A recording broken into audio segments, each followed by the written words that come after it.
Hi hello ನಮಸ್ಕಾರ. ಎಲ್ಲರೂ ಹೇಗಿದ್ದೀರಿ? ಚೆನ್ನಾಗಿದ್ದೀರಾ? ನಾವು ಕೂಡ ತುಂಬ ಚೆನ್ನಾಗಿದ್ದೇವೆ. ಬನ್ನಿ, ಹಾಗಾದರೆ ಟೈಮ್ ಬಂದು 8:15 ಆಗಿದೆ. ಬೆಳಗಿನ ಲಾಗು ಸ್ಟಾರ್ಟ್ ಮಾಡ್ತಾ ಇದ್ದೇನೆ.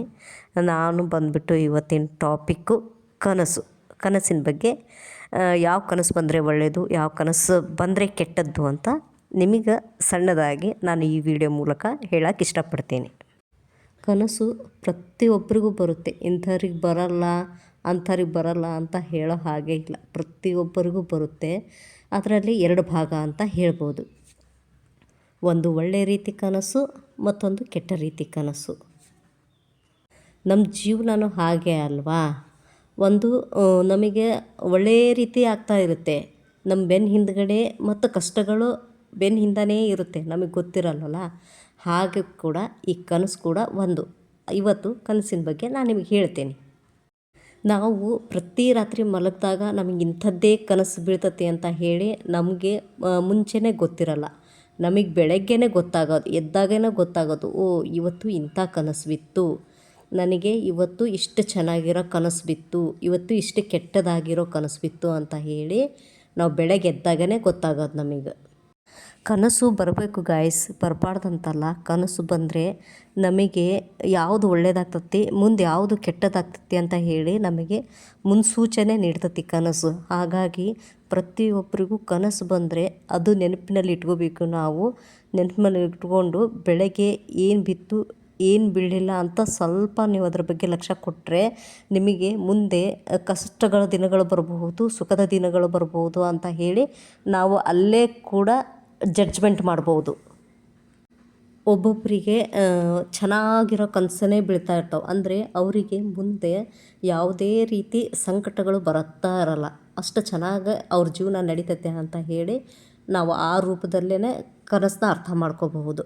ಇನ್ನು ಕೆಲವೊಬ್ಬರಿಗೆ ಏನಂತಂದರೆ ಬರೀ ಕೆಟ್ಟದಾಗೆ ಅಂತಂದರೆ ಹಾವು, ಬೆಂಕಿ, ಮಾಂಸ, ಕಟ್ಟಿಗೆ ಈ ರೀತಿ ಬಂದರೆ ಅವರಿಗೆ ಕಷ್ಟ ದಿನಗಳು ಬರ್ತವೆ ಅಂತ ಅರ್ಥ.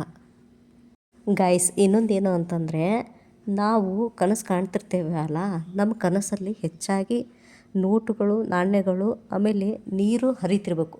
ದಯವಿಟ್ಟು ನಾಣ್ಯಗಳು ಬಂದರೆ ನಿಮಗೆ ಕಷ್ಟದಾಯಕವಾಗಿರುತ್ತದೆ. ನೋಟು ಬಂದರೆ ಒಳ್ಳೆಯದು. ಹರಿಯುತ್ತಿರೋ ನೀರು ಬಂದರೆ ನಿಮಗೆ ತುಂಬ ಒಳ್ಳೆಯದು. ಮುಂದಿನ ದಿನಗಳಲ್ಲಿ ನೀವು ಭಾಳ ಲಾಭ ಕಾಣ್ತೀರಿ.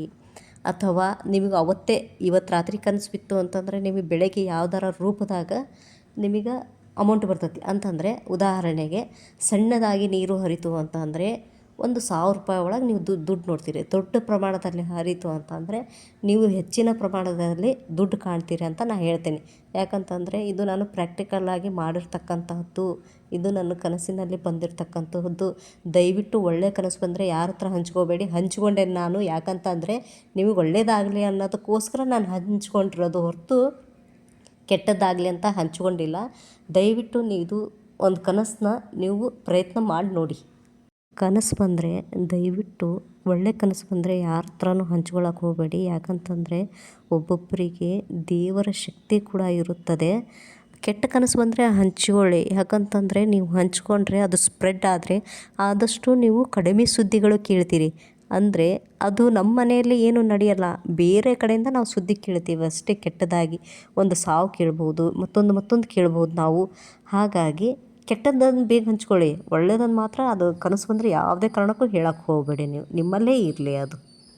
ಒಂದೊಂದು ಸರಿ ಯಾವ ರೀತಿ ಆಗಿಬಿಡುತ್ತೆ ಅಂತಂದರೆ ಕನಸು ನಮಗೆ ರಿಯಲ್ ಆಗಿ ನಮಗೆ ನಡೀತಾ ಇದೆ ಅನ್ನಬೇಕು. ಅಂದರೆ ನಮ್ಮ ಜೀವ ಹೋದಂಗೆ, ನಮ್ಮ ಪ್ರಾಣಕ್ಕೆ ಏನೋ ಒಂದು ಕಂಟಕ ಇದೆ ಅನ್ನೋ ಅರ್ಥದಲ್ಲಿ ನಮಗೆ ಕನಸು ಬರುತ್ತೆ. ನಿಜವಾಗ್ಲೂ ಬೆಳಗ್ಗೆ ಎದ್ದು ನೋಡಿದಾಗ ನಮಗೆ ಅಪ್ಪ ದೇವರೇ, ಅದು ಕನಸು ಯಾವ ರೀತಿ ಇತ್ತಪ್ಪ, ಎಷ್ಟು ಭಯಂಕರ ಇತ್ತಪ್ಪ, ಅದು ನೆನೆಸ್ಕೊಂಡ್ರೇ ಮೈಯೆಲ್ಲ ಜುಮ್ ಅನಿಸುತ್ತೆ.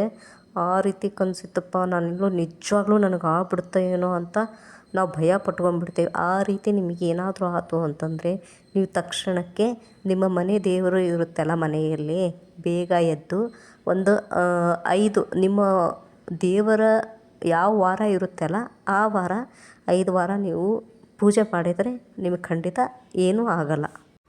ನಿಮಗೆ ಯಾವ ರೀತಿ ಕನಸು ಬರುತ್ತೆ ಅಂತ ನನಗೆ ಕಮೆಂಟ್ ಮಾಡಿ ತಿಳಿಸಿ. ನಾನು ಅದಕ್ಕೆ ನನಗೆ ಗೊತ್ತಿದ್ದರೆ ನಾನು ನಿಮಗೆ ಉತ್ತರ ಕೊಡ್ತೇನೆ. ಓಕೆ ಗಾಯ್ಸ್, ಮತ್ತು ನೆಕ್ಸ್ಟ್ ಒಂದು ಟಾಪಿಕ್ಕಿನೊಂದಿಗೆ ನಾನು ನಿಮ್ಮ ಜೊತೆಗೆ ಬರ್ತೇನೆ. ಅಲ್ಲಿವರೆಗೂ take care, bye bye, thank you for watching.